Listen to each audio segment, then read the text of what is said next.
भारत माता की, भारत माता की। भारतीय जनता पार्टी जिंदाबाद, भारतीय जनता पार्टी जिंदाबाद। आज इस अवसर पर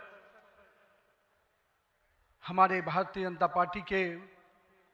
वैसे नेतृत्वकर्ता, जिन्होंने देश को ही नहीं पूरे विश्व को नेतृत्व दिया, और मैं कह सकता हूं एक प्रधान सेवक के रूप में जिस प्रकार से उन्होंने सेवा की है, वो हमारे कालखंड के सभी कार्यकर्ताओं के लिए प्रेरणादायी हैं। ऐसे अपने यशस्वी प्रधानमंत्री, विश्व के लोकप्रिय नेता श्री नरेंद्र मोदी जी का मैं सबसे प्रथम अभिवादन करता हूं कि 140 करोड़ जनता आपके इस सेवा भाव से हमेशा आपका अभिनंदन करना चाहती है। हमारे बीच में भारतीय जनता पार्टी के पूर्व के राष्ट्रीय अध्यक्ष, वर्तमान में भारत सरकार के रक्षा मंत्री आदरणीय श्री राजनाथ सिंह जी, भारतीय जनता पार्टी के पूर्व के अध्यक्ष और हमारे गृह मंत्री आदरणीय श्री अमित शाह जी, और मैं जिस शख्सियत को सबसे पहले आज के इस अवसर पर जरूर प्रणाम करना चाहता हूं और नमन करता हूं, अभिनंदन करता हूं, अपने निवर्तमान अध्यक्ष और भारत सरकार के केंद्रीय स्वास्थ्य मंत्री आदरणीय जेपी नड्डा जी को, हमारे पूर्व राष्ट्रीय अध्यक्ष और देश में सड़क परिवहन और राज्य मार्ग मंत्री के रूप में अपना अलग छवि बनाने वाले आदरणीय नितिन गडकरी जी,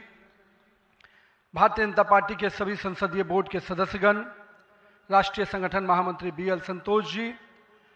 और जिन्होंने इस पूरी चुनाव प्रक्रिया को और हम कह सकते हैं इस संगठन पर्व को नेतृत्व दिया, वैसे अपने के लक्ष्मण जी, सभी राज्यों के माननीय मुख्यमंत्रीगण, हमारे सभी केंद्रीय मंत्रीगण, माननीय उप मुख्यमंत्रीगण,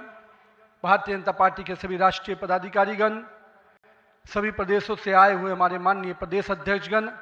माननीय संगठन महामंत्रीगण, और हमारे सभी इस राष्ट्रीय परिषद के जो हमारे नुमाइंदे प्रतिनिधि यहाँ उपस्थित हुए हैं, मैं उन सभी को का अभिनंदन करता हूँ, और साथ ही साथ देश भर के सभी कार्यकर्ताओं को और यहाँ पर उपस्थित सभी कार्यकर्ता भाइयों को भी बहुत बहुत अभिनंदन और धन्यवाद करता हूँ। आज मैं सर्वप्रथम हृदय की गहराइयों से आप सबका आभार व्यक्त करता हूं, जो हमारे मंच पर शीर्ष पर बैठे हैं, हमारा शीर्ष नेतृत्व, और यहाँ पर बैठा हुआ पार्टी का वैसा नेतृत्व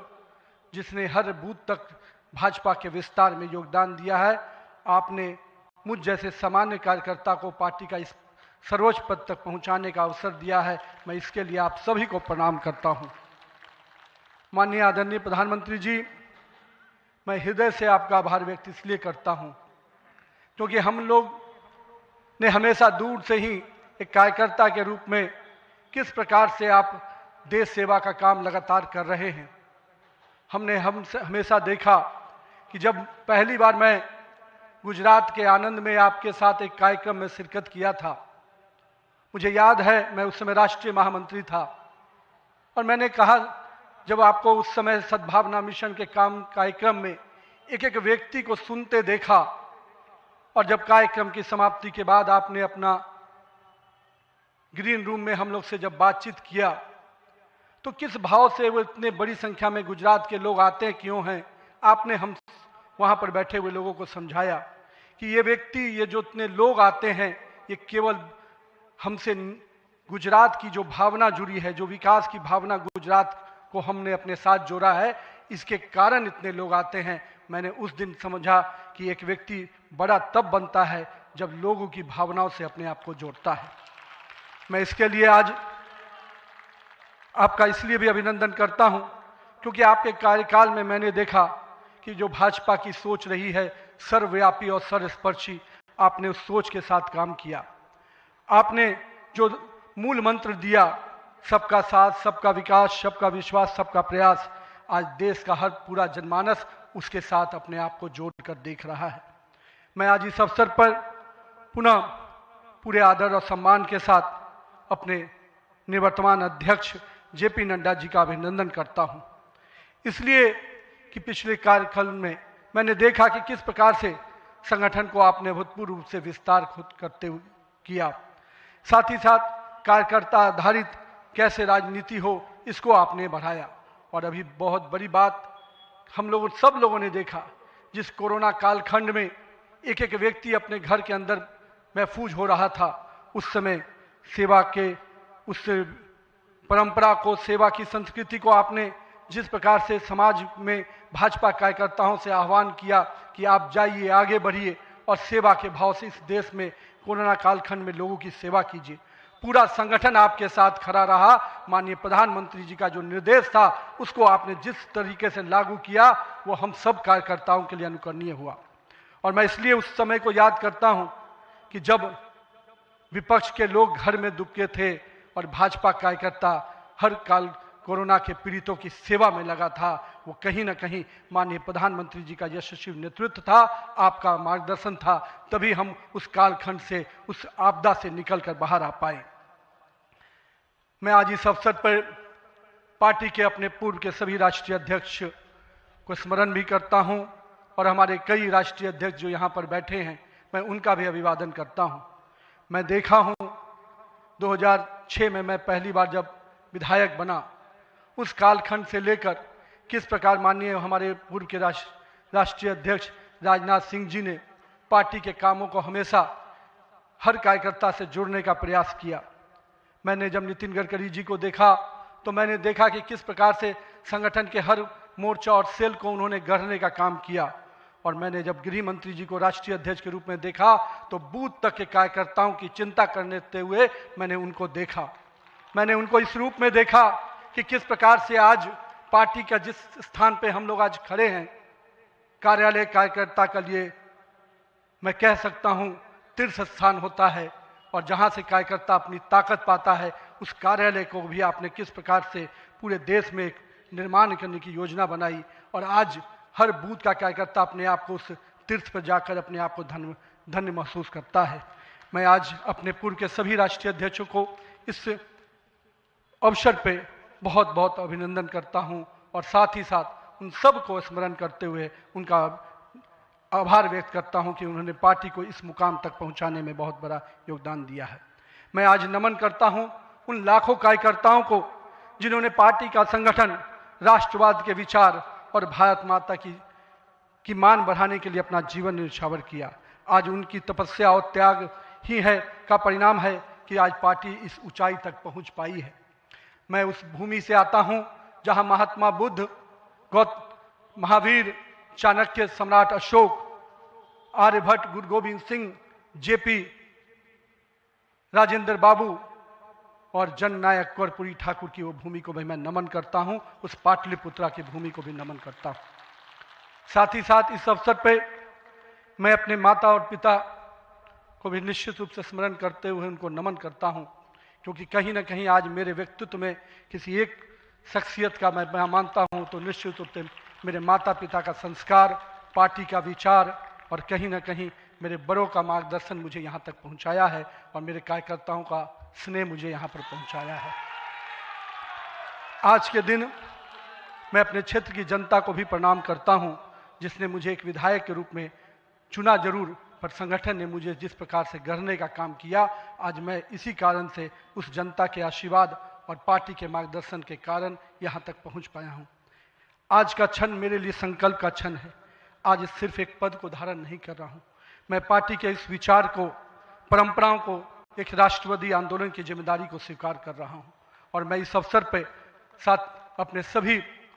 वरिष्ठ कार्यकर्ताओं को भी प्रणाम करता हूँ। साथियों, हम लोगों ने देखा है श्यामा प्रसाद मुखर्जी जी का प्रखर राष्ट्रवाद किस प्रकार से हमारे हर कार्यकर्ताओं के मन में बसा हुआ है। पंडित दीनदयाल जी के उपाध्याय के अंत्योदय और माननीय स्वर्गीय अपने सधे भारत रत्न अटल बिहारी वाजपेयी जी का सुशासन की राजनीति, आज माननीय प्रधानमंत्री जी उसको आत्मसात करते हुए विकसित भारत की परिकल्पना हम सबके सामने रखी है। और आज 140 करोड़ भारतवासी अपने आप को इस विकसित भारत के सपने के साथ जोड़कर देश को आगे बढ़ाने में लगा है। मैं इसके लिए तहे दिल से माननीय प्रधानमंत्री जी का आभार व्यक्त करता हूँ। अभी माननीय प्रधानमंत्री जी अपने संबोधन में बता रहे थे किस प्रकार से अंत्योदय की योजनाओं को उन्होंने नीचे उतारा है। जल जीवन मिशन ही नहीं, हम महिलाओं को 11 करोड़ शौचालय की योजना को भी याद करना चाहेंगे। किस प्रकार से महिलाओं का सम्मान बढ़ा, 13 करोड़ 4 करोड़ लोगों को पक्के मकान मिले, 42 करोड़ लोगों को आयुष्मान भारत, 56 करोड़ लोगों के जनधन खाते खुले। मुझे आज भी याद है जब जनधन खाता खोलाने की बात हो रही थी तो कई लोग देश में, जब हम भाजपा के लोग इसको आगे बढ़ा रहे थे तो लोग हमारा मजाक उड़ा रहे थे। पर मैं आज भी मानता हूं गरीब के खाते में अगर 1 रुपया दिल्ली से चलता है तो 1 रुपया अगर गरीब के खाते में पहुंच पाता है तो ये कहीं ना कहीं उस जनधन खाते का वरदान के रूप में मैं देखता हूं। मैं आज के दिन माननीय प्रधानमंत्री जी के इस सब के साथ और सबके विकास के इस नारे को फलीभूत होता देख रहा हूं। हम लोगों ने लंबे समय से कुछ नारे को, भाजपा के कार्यकर्ता, हमारे जनसंकाल के कार्यकर्ता लगातार कुछ नारे को गढ़ते थे।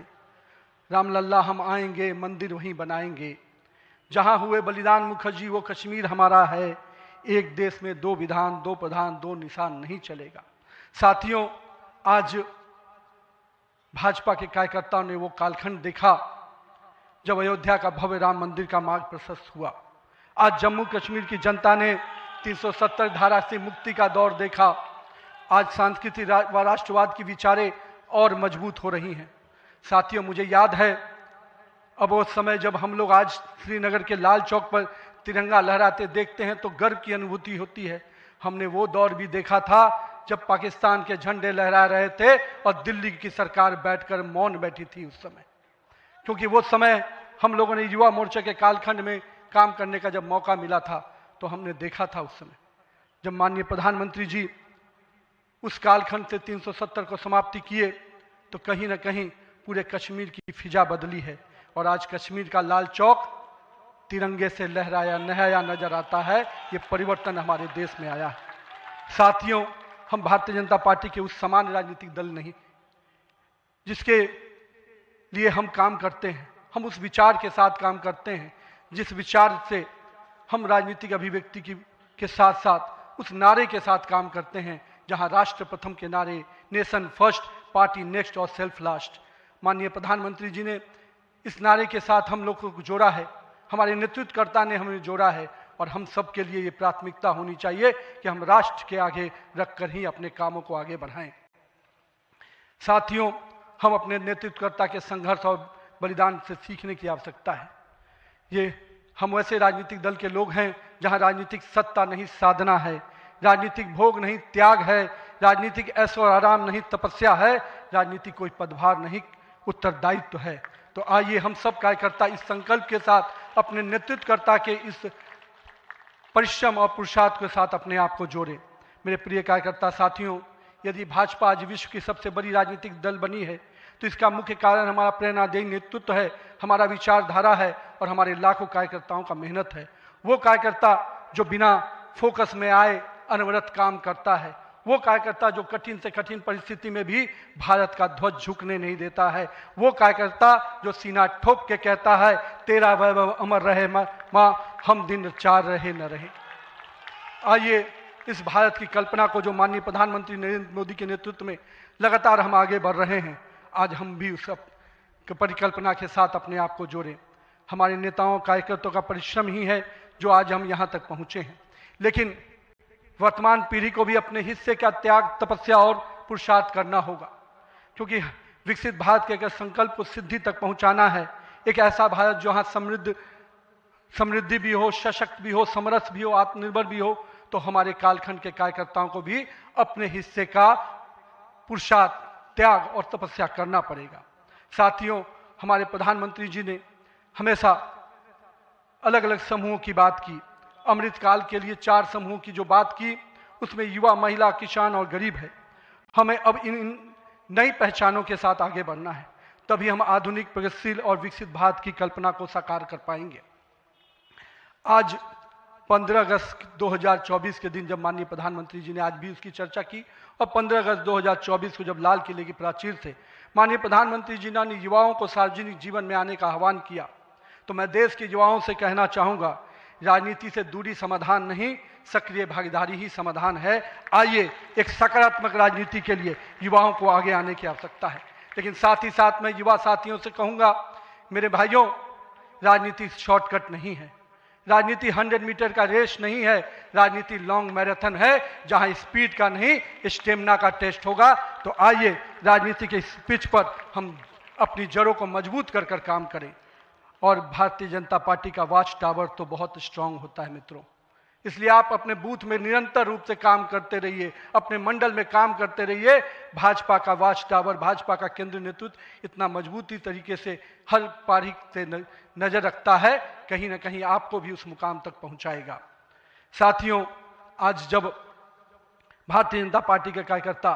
माननीय प्रधानमंत्री जी अभी हम सबको बता रहे थे कि किस प्रकार से पंचायत से पार्लियामेंट तक का सफर के लिए हर एक कार्यकर्ता लगे, हम आज इस अवसर पर जहां केरल, महाराष्ट्र, गोवा और अरुणाचल प्रदेश के स्थानीय निकायों में हुई शानदार जीत के लिए अपने सभी कार्यकर्ताओं को और उस क्षेत्र की जनता का भी आभार व्यक्त करते हैं। लेकिन मित्रों, अगर पंचायत से पार्लियामेंट का सफर तय करना है और लगातार हर जगह पर भारतीय जनता पार्टी का परचम लहराना है, तो हमको अपने समय के लिए पूरा मेहनत और परिश्रम की पराकाष्ठा करनी होगी। चूंकि अगर 2047 का विकसित भारत बनाना है तो हमको भी अपने पूरे मेहनत और परिश्रम के साथ उसमें जुड़ना होगा। साथियों, हाल में हमने देखा किस प्रकार से तमिलनाडु के एक पहाड़ी के पवित्र कार्तिकेय दीपम को रोकने का प्रयास विपक्षी दलों के द्वारा किया गया। यह नहीं है किसी रोकने के लिए विपक्ष के लोगों ने साजिश नहीं की। हमें याद है, हम लोग अभी हाल में देख रहे थे किस प्रकार से न्यायाधीश के विरुद्ध भी महाभियोग लाने का प्रयास किया गया। आज हम जब सोमनाथ की बात करते हैं और स्वाभिमान पर्व मनाने की प्रयास करते हैं तो विपक्षी दलों के लोगों को तकलीफ होती है। हमारा मानना है कि इस तरह की परंपराओं को रोकने वाली ताकतों को परास्त करने की आवश्यकता है। राम सेतु के अस्तित्व को नकारने वाले, कार्तिकेय दीपम का विरोध करने वाली ताकतों को भारत की राजनीति में अब कोई स्थान नहीं मिल सकता, ऐसा हमें प्रयास करना है। साथियों, अगले कुछ महीने में तमिलनाडु, असम, बंगाल, केरल और पुडुचेरी में चुनाव होने जा रहा है और वहाँ की डेमोग्राफी की पूरी चर्चा हो रही है। किस प्रकार से बदले हुए डेमोग्राफी में वहाँ चीज़ें बदल रही हैं और हमारे लिए अपने आप में एक चुनौती है। लेकिन हम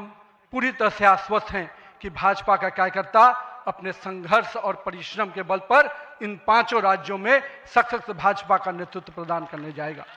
और हम हमेशा विश्वास करते हैं कि हमें अपनी आस्थाओं के केंद्र के लिए और सनातन परंपराओं को केंद्र को बचाने की लड़ाई अगर लड़नी है तो निश्चित रूप से अपने देश को सुरक्षित रखने की लड़ाई लड़नी है तो इन 5 राज्यों में हमें एक मजबूत ताकत बन के आना है। आज हमारे राष्ट्र की चेतना का उद्घोष का समय वंदे मातरम का 150वीं वर्षगांठ मना रहे हैं। वंदे मातरम का स्मरण आते ही मन में ऊर्जा और उत्साह बढ़ जाता है। हमें पूरा ध्यान में है कि एक एक व्यक्ति जब वंदे मातरम का जय घोष करता है तो उसके अंदर से जो ऊर्जा आती है वही ऊर्जा इस देश को आगे बढ़ाने में काम आती है। तो आइए हम सबको मिलकर 150वीं वर्षगांठ को हर जन जन तक पहुंचाएं, हर युवा तक पहुंचाएं, हर महिला तक पहुंचाएं, क्योंकि वंदे मातरम हमारे अंदर का वो विश्वास है जो इस देश के विकास के साथ जुड़ेगा। सत्ता को सेवा का माध्यम बनाते हुए माननीय प्रधानमंत्री जी ने पिछले 25 वर्षों में जिस प्रकार से सरकार के मुखिया के रूप में गुजरात में और अब देश के प्रधानमंत्री के रूप में भारत के विकास में लगातार अब काम कर रहे हैं, निश्चित रूप से आपका प्रेरणादायी नेतृत्व हम जैसे नए कार्यकर्ताओं के लिए, हम जैसे पार्टी के कार्यकर्ताओं के लिए एक